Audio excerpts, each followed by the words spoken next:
Hello, welcome to my channel. Carolyn Creates More. As the title indicates, I do enjoy creating things. In this video, I was showing you how to create sourdough bread, in particular loaf bread. I have been making this recipe for about 5 years now and enjoy it very much.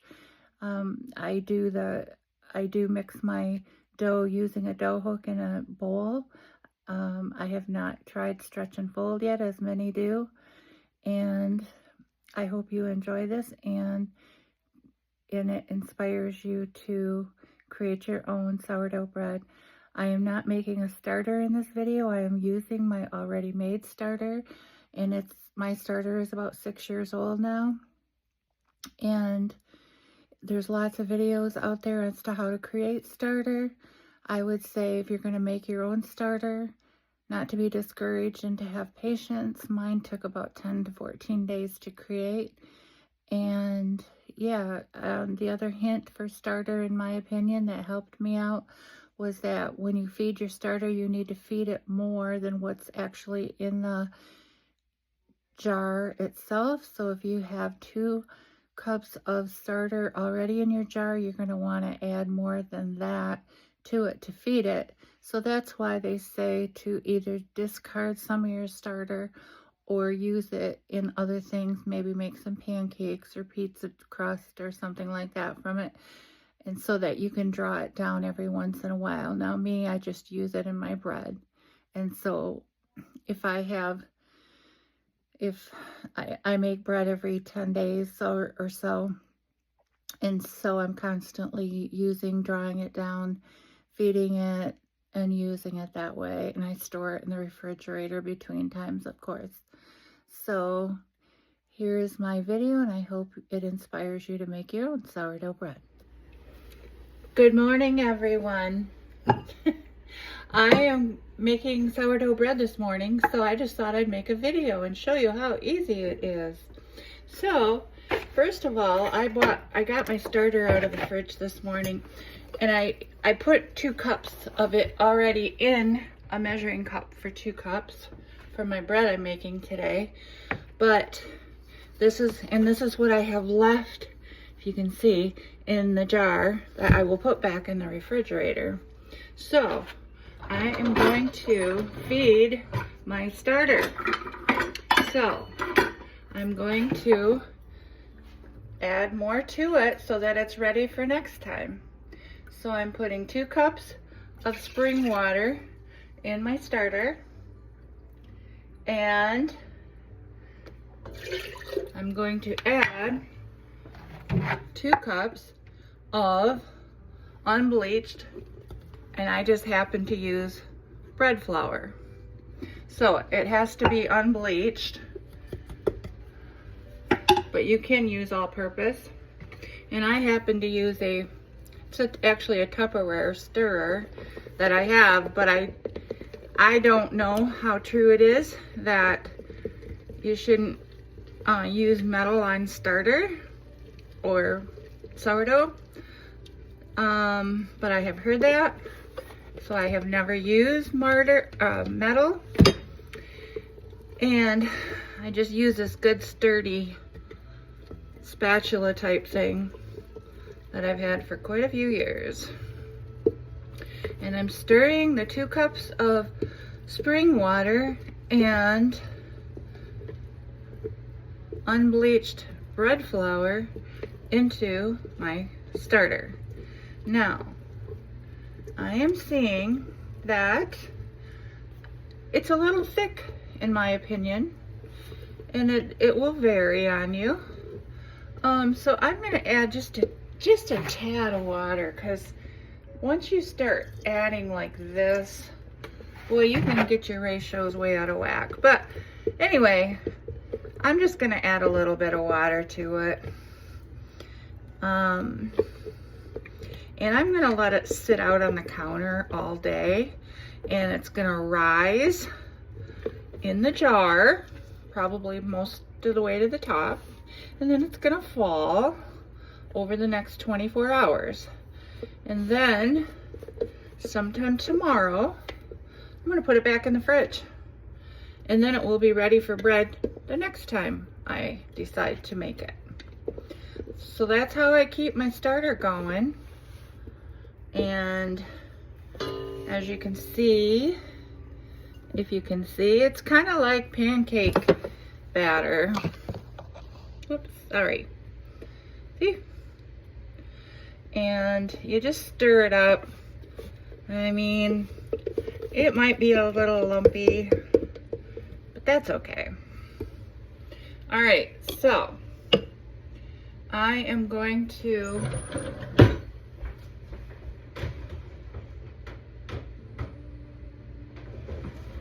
I'm just gonna cover it with this little cotton cloth right now. I actually want to make another cover for this jar. I'm just gonna leave this out on the counter for, like I said, about 24 hours, let it do its thing. And then tomorrow, there it is.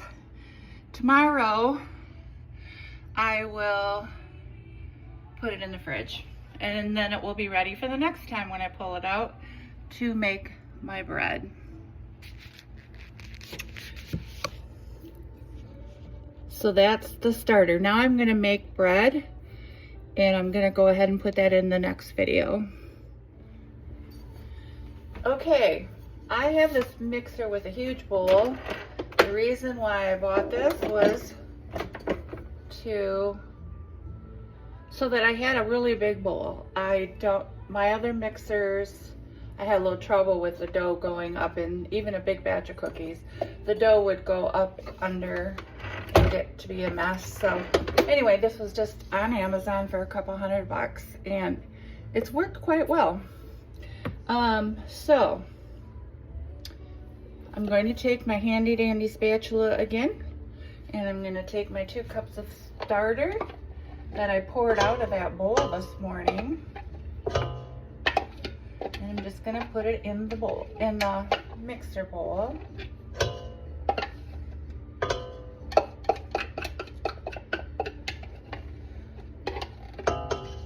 So I usually put that in first. All good. And then, and the order of what you do here is not important. It's just what I do. So I am going to get my 2 tablespoons, this is handy for 2 tablespoons of honey. And there's many recipes out there that I think just use flour and water and I don't know what all, starter maybe. Okay, so 2 tablespoons of honey. And this particular recipe will make 2 loaves.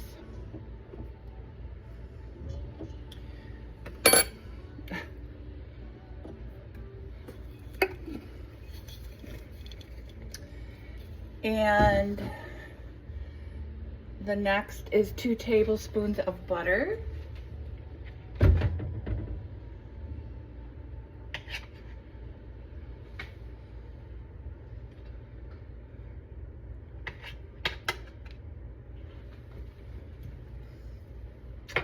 And the next thing is 1 cup of water.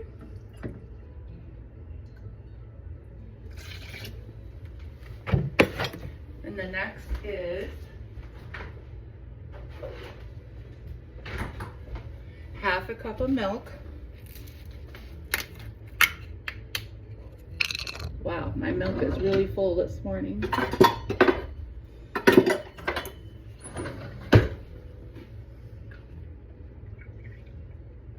Half a cup of milk. And 5 1/2. And I already have a scoop in here.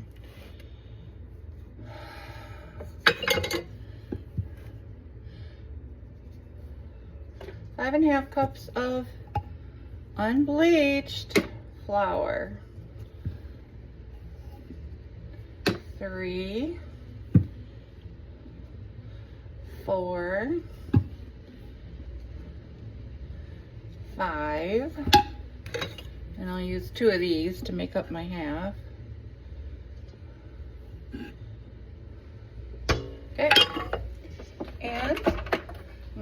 set it to mix it. Cover my flour.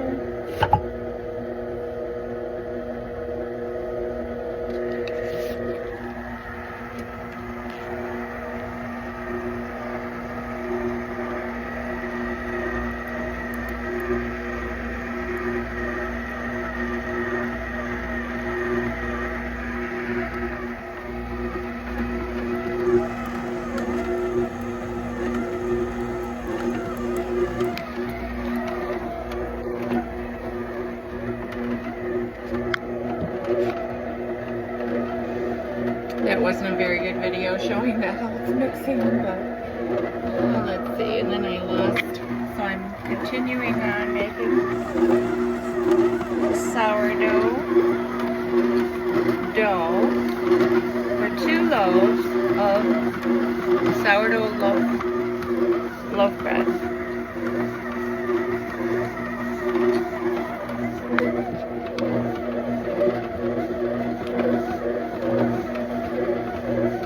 And I'll let that mix for about 3 minutes.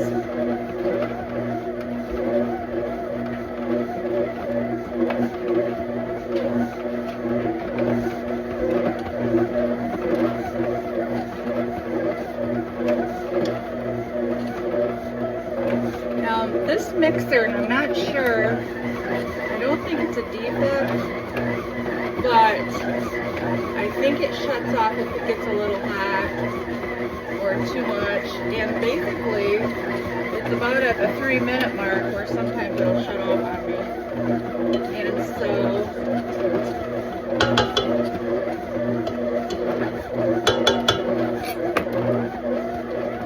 it's about right.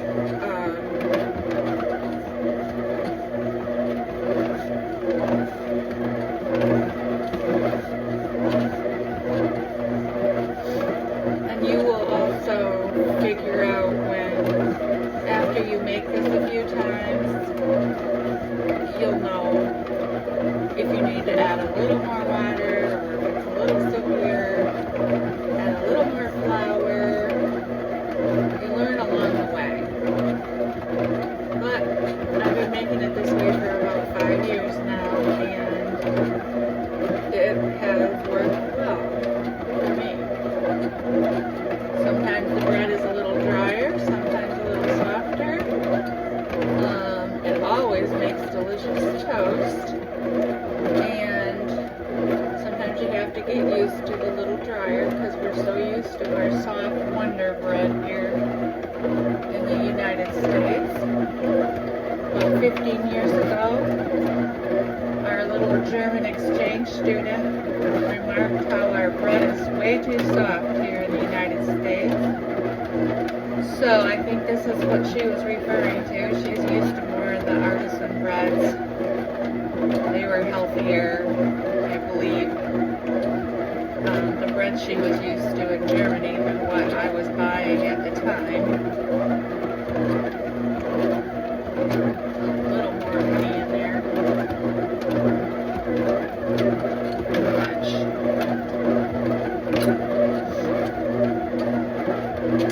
Okay, after this kneads for about 3 minutes, we're going to shut it off, which is about probably now.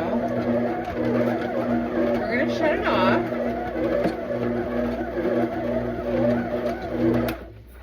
And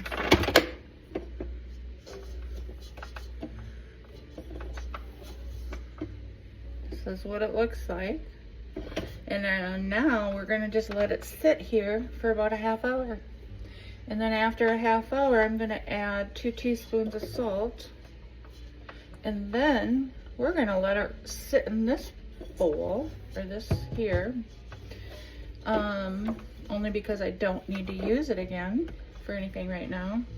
But we're going to let it sit here and rise for the next 8 to 10 hours. Probably 8 hours. And then I'm going to put it in 2 loaf pans and let it rise again for about 2 to 4 hours. And then I'm going to bake it at 375 for a half hour. And that's it. I do like to put everything but the basil seasoning on the top of our bread when it's baking. But I will start another video when I add the salt and mix it again. Bye for now. Okay, we're coming back to our dough now, and actually it's been about an hour. So I went over the half hour, which is fine. But we're gonna add our 2 teaspoons of salt. So, just some iodized salt. I used to use Himalayan sea salt, which is fine if it's ground finer. I don't think I had the best results with a coarser salt. So now I'm gonna let it run for about 3 more minutes to mix that in.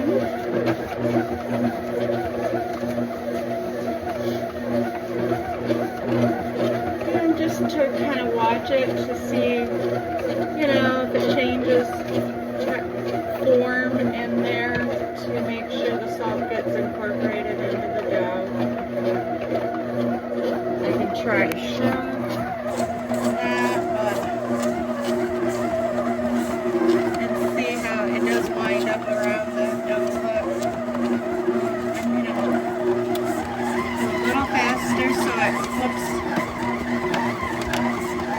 It gives it a little more.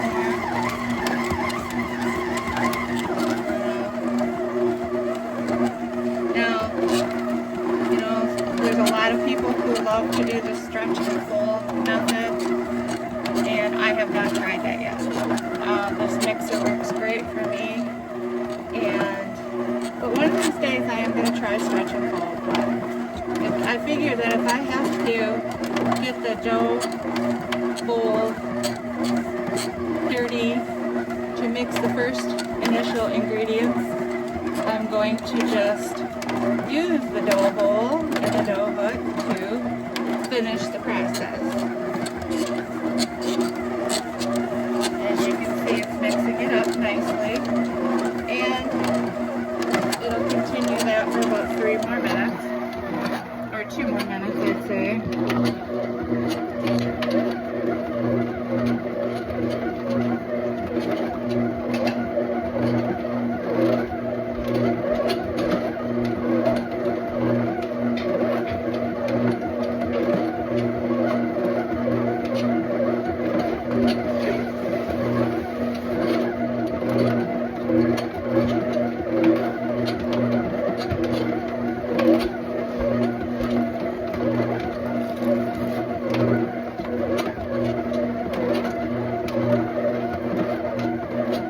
Going to let it go for about 30 more seconds. It's doing a good job.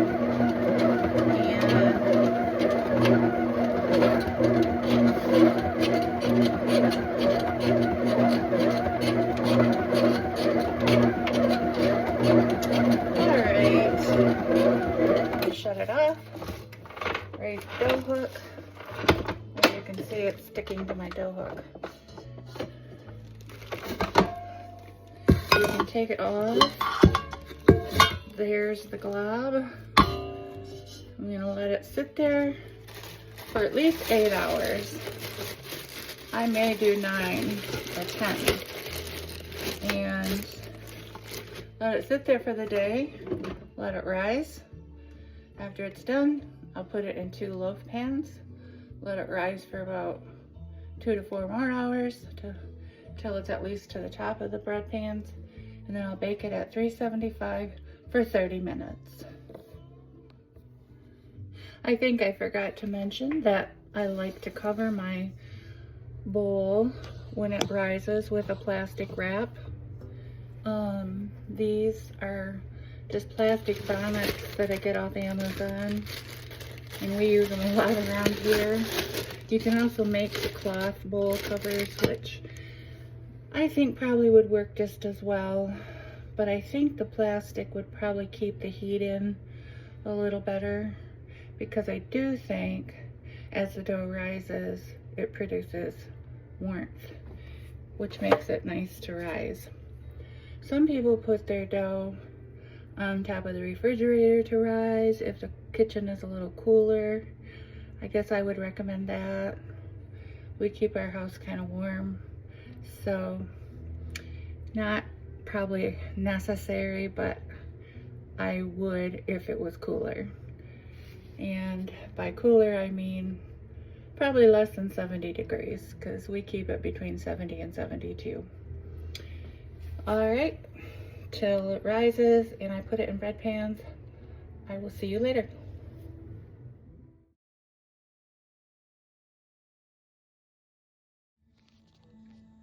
Okay, it is 9 o'clock at night, and this has probably been sitting here 10 hours. And you can see how much it's rised.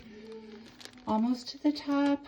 I forget how big of a bowl this is, 7 quarts maybe. So this is how high it rose today. And my house was probably a pretty constant 70 degrees.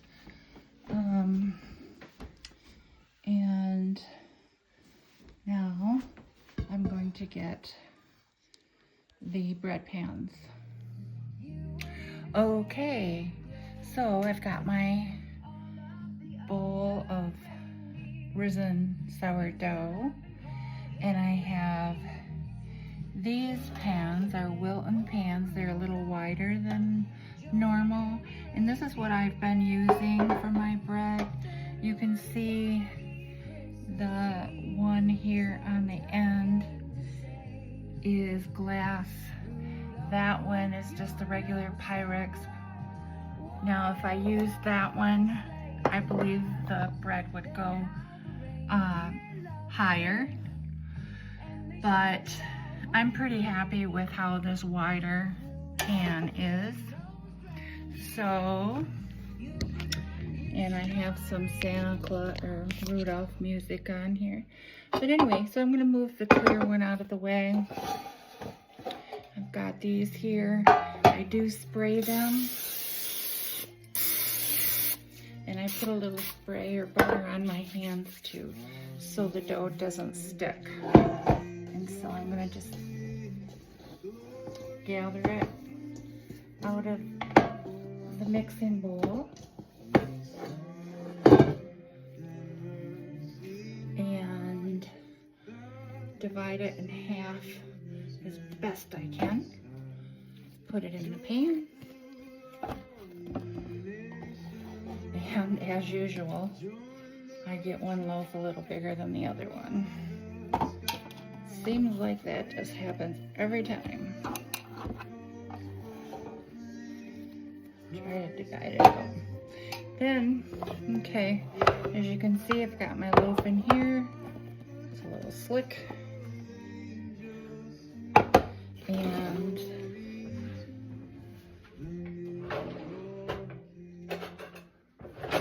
next, I just take my little steak knife and I score the top. And you know it's going to be good when it kind of separates a little bit as you score it. See how it opens up?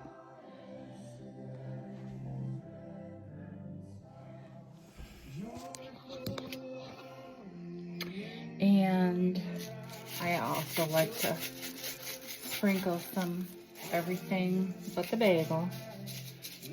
You can leave it plain if you want. And so there's my bowl ready for the sink. And I get my plastic bonnet again because they need to just sit and rise now for a couple more hours.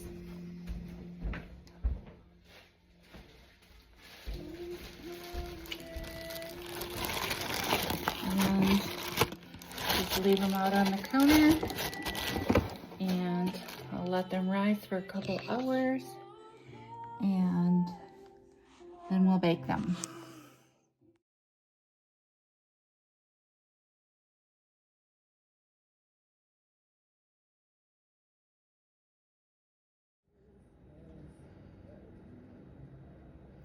Very nice loaves, 4.5 hours later.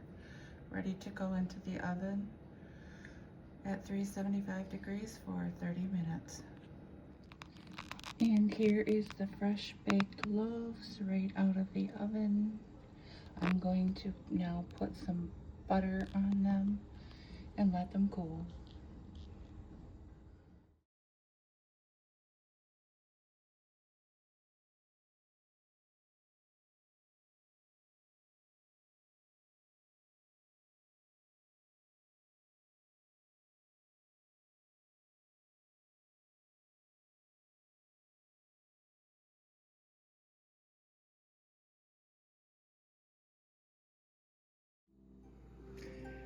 Baked at 1:30 in the morning for 30 minutes at 375.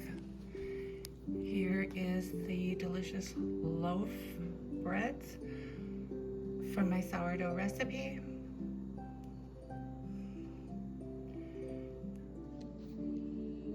The final product.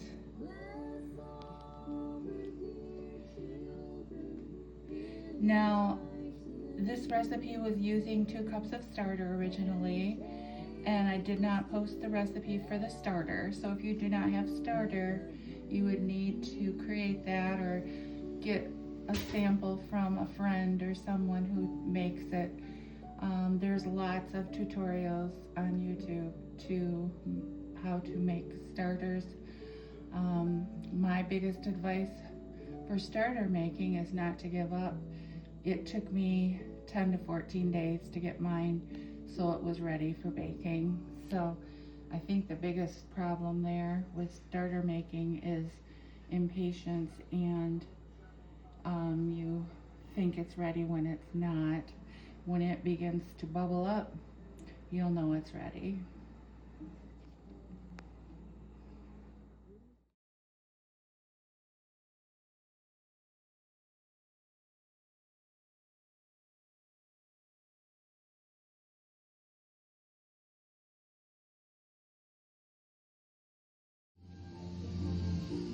Now this is the starter that I fed yesterday around 10 a.m. So it has been sitting ready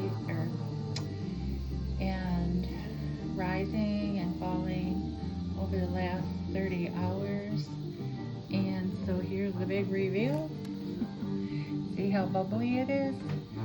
And so now I am going to let this sit on the counter till about 8 o'clock tonight, and then I'm going to put it back in the refrigerator, and it will be all ready for the next time when I want to make bread.